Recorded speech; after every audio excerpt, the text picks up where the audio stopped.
très heureuse de vous retrouver sur ce plateau, mesdames et messieurs. Bienvenue à ce nouveau numéro de votre émission Ensemble avec l'Isadel. Ensemble avec l'Isadel, c'est votre émission qui vous permet de connaître davantage l'organisation non gouvernementale Ligue de la zone Afrique pour la défense des droits des enfants et élèves. Et aujourd'hui, nous allons connaître l'histoire de l'ONG l'Isadel avec le président du conseil d'administration. Sur ce, je vous propose de suivre cet élément et on se retrouve tout juste après. Défendre les droits de ses concitoyens, c'est aussi un atout. Donc, on retrouve très rarement chez la plupart des gens. Cependant, la RDC peut se réjouir de son digne fils, l'infatigable activiste Joseph Godé Kayembe, licencié en économie monétaire internationale, spécialiste en gestion des projets, manager des organisations de prise en charge de personnes vulnérables et spécialiste des questions de l'éducation en RDC. Ce dernier a commencé sa lutte pour le respect des droits de ses concitoyens depuis son jeune âge. Loin du champ naturel de sa formation académique, l'homme a par nécessité sociale fait de la défense des droits des femmes et enfants sa cheville ouvrière. Après ses études, Joseph Godé Kayembe travaille au sein de l'opposition pour accentuer les pressions de relancer la prise en charge de la scolarisation des enfants par l'État afin de mettre fin à ce qu'il qualifie de l'exclusion des enfants orphelins, enfants de pauvres et autres enfants vulnérables du système éducatif dans le pays. Toujours dans les soucis de défendre ses concitoyens, en décembre 1994, Joseph Godé Kayembe crée une organisation non gouvernementale dénommée Ligue de la zone Afrique pour la défense des droits des enfants et élèves, l'Isadel en sigle, avec mission de faire la promotion, la prévention et la protection des droits des personnes vulnérables, donc les enfants et les femmes victimes d'abus. Actuellement, 30 ans d'existence sous le leadership de son fondateur, Joseph Godé Kayembe, qui assume les fonctions du président du conseil d'administration dans son domaine en RDC, la l'Isadel bénéficie de la confiance des institutions nationales et internationales grâce à un travail sérieux et sa représentation dans toutes les 26 provinces de la RDC. Voilà, chers téléspectateurs, nous allons suivre le portrait du président du conseil d'administration de la l'Isadel et je me suis là sur le plateau avec nous. Bonjour, monsieur le président. Bonjour. Bienvenue à l'émission. Merci. Nous avons des portraits, votre portrait.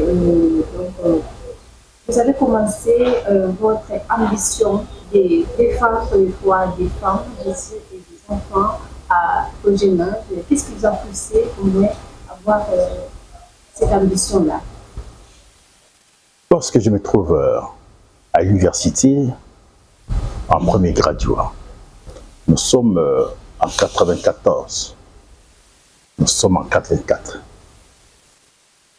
L'État congolais entre en programme d'ajustement structurel avec la Banque mondiale. Et il décide de mettre fin à la prise en charge de l'éducation. J'entre en deuxième graduat. Cependant, l'État congolais, chaque fois, l'État congolais a mis des mécanismes pour que chaque enfant, chaque étudiant puisse bénéficier de la formation de première année jusqu'à l'université. L'enseignement était gratuit. Nous avons étudié au village gratuitement, nous sommes à l'université gratuitement. Et lorsque l'État décide de mettre fin à la prise en charge de l'éducation, nous avons compris que l'avenir pour la République est compromis. Parce que mettre fin à l'éducation, c'est-à-dire que les restaurants qui permettaient aux étudiants à l'université d'y accéder à midi, des milliers d'étudiants allaient manger. Et chaque jeudi, on avait un poulet pour manger à deux. L'État congolais décide, sur base de la demande de la Banque mondiale des FMI, de mettre fin à ça. Le budget des 33% affecté à l'éducation était ramené à 1%. J'ai compris que l'avenir de cette République est fini. Déjà en premier graduat. Donc ça m'a beaucoup dérangé. Et aussi quand j'ai constaté que mes collègues à l'université, les filles, généralement, qui étaient aussi intelligentes, toutes ces filles-là qui ont passé les classes, ils devaient se déshabiller devant les profs. J'étais choqué. Alors quand j'ai fini les études, je me pose la question, faudra-t-il aller travailler pour avoir l'argent, acheter des maisons, où il faut être utile à la République en abordant la question de l'éducation des enfants et la question des violences sexuelles faites aux étudiants à l'université. J'ai répondu à la question d'utilité publique. Quel est le rôle, quelle est la mission dévolue à celui qui a fait l'université? Est-ce que c'est pour aller travailler et avoir de l'argent ou c'est pour être utile à la nation? J'ai répondu à cette question, en disant que c'est effectivement pour aider la nation. En répondant à cette question, je me suis dit qu'il faut absolument que je mette en place ces mécanismes pour amener Ken Gwandondo, qui était à l'époque Premier ministre, de pouvoir changer sa politique. J'ai créé une organisation qui pouvait faire les plaidoyers pour qu'on revienne à l'ancien système de prise en charge de l'éducation des enfants. Aussi, mettre en place une politique pour réprimer les professeurs d'université qui violaient nos enfants, les collègues à l'université. Voilà ce qui m'a amené, parce que je ne veux pas être heureux de continuer à vivre en faisant fi de tout ce que j'ai vécu. Donc, j'étais dans un dilemme. Travailler pour régler le problème de vente, ou travailler, ou organiser, mettre en place un mécanisme pour répondre aux besoins existentiels. Le besoin de permettre à tous les enfants d'aller à l'école, pour régler le problème de l'égalité, ou d'équité, ou également de lutter pour que les violences n'existent plus dans les milieux universitaires, milieux sexuels.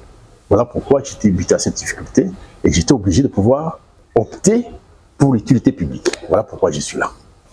D'accord. La Lisadel, quand est-ce que vous avez créé cette ONG, Lisadel? L'organisation a été créée en 1994. J'ai fait les études en 1990. Entre parenthèses, j'ai participé à la révolution des 89. J'étais l'organisateur de cette activité. Et cette révolution a débouché sur la fermeture des universités. Et ensuite, quand on arrête, moi-même, j'étais recherché pour être tué par Mobutu.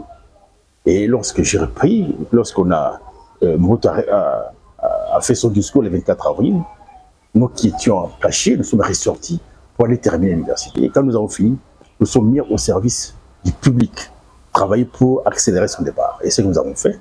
Et en fin de compte, on s'est dit qu'il faut mettre en place un mécanisme, comme je l'ai dit, pour qu'on puisse revoir les lois susceptibles de pouvoir et permettre aux enfants d'aller à l'école et de permettre également que les violences cessent dans les milieux universitaires et même dans les écoles pour le bien des filles. Voilà pourquoi nous avons créé la Lisadel en 1994. Avez-vous mis aussi des partenaires à cette époque que vous soutenez pour accomplir la vision que vous avez eue? Lorsque j'ai créé l'organisation, je ne savais pas qu'il y avait des partenaires. Je ne savais pas qu'il y avait des partenaires, des gens qui donnent l'argent ou qui encouragent. Moi, je l'ai fait avec un compatriote qui doit régler un problème. C'est mon ami Guillaume Nguefa, qui était de la SADO, qui me dit, comme tu parles des enfants et des femmes, il y a une organisation qu'on appelle UNICEF. UNICEF, à l'époque, là, on ne connaissait pas UNICEF parce que Mobutu, à l'époque, UNICEF c'était une petite organisation qui n'était pas connue. Et il m'a indiqué là où ça se trouvait. Je suis allé voir ces gens-là, je leur ai parlé de ce qu'ils voulaient faire. Ils m'ont dit que voici le partenaire dont on avait besoin. Mon premier financement, c'était $300. Deuxième financement, c'était $1,100. Et jusqu'au moment où j'ai atteint $500,000 de financement de l'UNICEF. Et c'était comme ça. Nous avons commencé et ça a bien marché. J'ai participé à beaucoup de réformes. La réforme sur la loi portant protection de l'enfant, la réforme concernant les violences sexuelles, la loi sur la violence sexuelle. J'ai participé à ça et je suis heureux que j'ai participé, j'ai contribué à ça. Et j'ai aussi participé à la révision du Code de la famille qui donne aussi des avantages aux femmes pour qu'au décès de l'homme, qu'il ne soit pas sur la route comme on les faisait avant. La mission de la Lisadel consiste à protéger la femme, bien sûr, et les enfants. Pensez-vous que cette mission est en train d'être accomplie à la République démocratique du Congo ou bien vous êtes encore dans les tâtonnements, si je peux dire? Non, nous sommes très avancés. Okay. Très avancés parce que avec ça, nous avons la mission de protéger, de promouvoir les droits des enfants. Pour la promotion des droits des enfants et des femmes, aujourd'hui, personne ne peut douter de la connaissance, de l'existence des droits des femmes et des enfants. Personne ne peut douter, ça existe. Et nous avons travaillé efficacement pour que les droits des enfants et des femmes soient d'abord reconnus au niveau de la communauté de base et aussi au niveau des autorités. Pour preuve, l'État congolais a mis en place la loi sur la protection de l'enfant et cette loi stipule dans sa disposition 28 que l'enseignement doit être gratuit obligatoire. Aujourd'hui, l'enseignement est gratuit obligatoire. Vous considérez que la loi est en train d'être mise en œuvre. Et nous avons mis en place le mécanisme de protection. Quand il s'agit de protection des enfants, nous avons mis en place le mécanisme, ce qu'on appelle les cliniques juridiques, pour accompagner les femmes et les enfants qui sont victimes des violences en justice. Et au niveau de la justice, on a créé des tribunaux pour enfants. Tout cela, ça figure dans la loi portant protection de l'enfant. Il y a des tribunaux pour la protection des enfants. Et aujourd'hui, il y a aussi également, pour la survie des enfants, il y a des vaccins qu'on fait pour la survie des enfants. Et l'accès aux soins gratuits de femmes qui doivent accoucher. Tout ça sont la mise en application des lois qui ont été votées en faveur des enfants. Donc, il y a une avancée. Pour ce qui concerne la protection des femmes aujourd'hui, aujourd'hui, nous avons même la Première ministre. Est-ce que vous pouvez plus imaginer qu'il y a 15, 20 ans, qu'une femme au Congo pouvait être Premier ministre? C'est parce qu'il y a des lois qui ont été vulgarisées. Les lois-là donnent l'avantage aux femmes et permettent aux hommes de considérer que les femmes ont les mêmes droits que les hommes. C'est la raison pour laquelle aujourd'hui, nous avons une femme qui est Premier ministre. Et aussi, il y a le mécanisme qui a été mis en place pour que les femmes puissent être protégées et que leurs droits soient protégés. Et nous espérons que l'effort que nous avons fourni depuis 1994 à ces jours a porté des fruits. Et aujourd'hui, les choses évoluent normalement. D'accord. Comment vous faites alors pour venir à l'aide aux femmes qui sont dans l'ISADEL? Par exemple, une femme qui est victime de la vie sexuelle. La l'ISADEL a créé, c'est une particularité, des cliniques juridiques. Nous sommes la première organisation congolaise à mettre en place les mécanismes de protection. Il a mis en place les cliniques juridiques qui sont dans les communes. Il a aussi mis en place les collectifs d'avocats et les collectifs de psychologues. Il travaille avec les assistants sociaux. C'est qu'au niveau des cliniques, il y a les assistants sociaux qui reçoivent les victimes et qui leur donnent des conseils. Soit si la femme est victime de violences sexuelles, il accompagne à l'hôpital, qui a un programme, soit avec l'UNICEF, soit avec l'UNFPA, pour la prise en charge médicale. Et quand il revient, il le met en contact avec les psychologues pour la détraumatisation. Parce que, comme vous le savez, une femme, quand elle est violée, elle est détraumatisée, elle est faible. Elle veut même mourir. Mais quand elle se met en contact avec les psychologues, ça lui permet de répandre ses esprits. Et dès que cela est fait, on lui donne un avocat qui doit l'accompagner en justice, qui doit saisir la justice, qui doit porter plainte et qui doit l'accompagner en justice jusqu'à l'aboutissement du dossier. Donc c'est ça le mécanisme que nous avons mis en place. Et si la femme, nous constatons qu'elle a été violée, les violences, elle est très traumatisée, nous la transférons dans notre centre de transit qui est basé du côté de Mongafula, où elle va passer son séjour à l'internat. Et là, il parle avec les psychologues. Dès qu'on sent qu'elle est détraumatisée et qu'elle est vulnérable, à ce moment-là, on lui donne la possibilité de suivre la formation professionnelle. Parce que nous avons le centre de formation professionnelle. Dès qu'elle a fini et que nous sentons qu'elle est toujours vulnérable, il faut lui trouver des kits de réinsertion. Là, nous devons nous battre pour lui trouver des machines à coudre, pour lui trouver des casques, pour lui trouver des assiettes. Si elle a fait hôtellerie, pour qu'elle commence une affaire. Avec ça, ça lui permet de devenir autonome. Le souci, c'est qu'une femme violée, une femme violentée, si elle est autonome, indépendante, elle est en dehors de tous les systèmes qui peuvent contribuer à sa vulnérabilité. Voilà, nous voulons terminer notre émission. Avant de clôturer, mesdames et messieurs, nous voulons savoir les sièges sociaux de la l'ISADEL. Si quelqu'un veut visiter la l'ISADEL, est-ce qu'il peut passer? La l'ISADEL, notre siège social se trouve aussi Willery, croisement Willery-Nyangwe 175. Ça, c'est le bureau central. Nous avons les bureaux séculiers dans les communes. Communes de Kalamo, Massina, Mongafula, Bandal. Et nous avons des bureaux où vous vous renseignez au niveau des assistants sociaux dans les communes. Ils peuvent vous dire surtout notre bureau.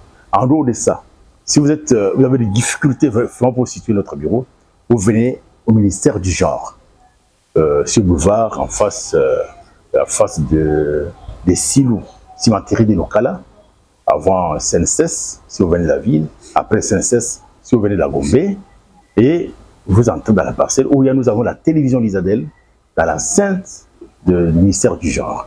Et tout ça, ça vous donne la possibilité d'atteindre le bureau d'Alizadel pour vous accompagner. Il y a aussi un numéro à contacter en cas d'urgence. Le numéro notre numéro passe, le numéro d'urgence, ça passe sur la bande filante de la télévision Lisadel. Alors, mesdames et messieurs, c'était là le président du conseil d'administration de Lisadel. Nous espérons les recevoir très prochainement à notre émission. Merci beaucoup, madame. Voilà, mesdames et messieurs, nous avons compris les raisons qui ont poussé M. Godé Joseph Kayembe de créer l'ONG Lisadel et la mission de la Lisadel en République démocratique du Congo. Si vous voulez plus connaître sur l'ONG, je vous propose de suivre cette émission sur Lisadel TV. C'est par ici que nous allons nous séparer. Je remercie toute l'équipe technique qui nous a accompagnés. Merci également à vous, très chers téléspectateurs, de nous avoir suivis et on se retrouve très prochainement.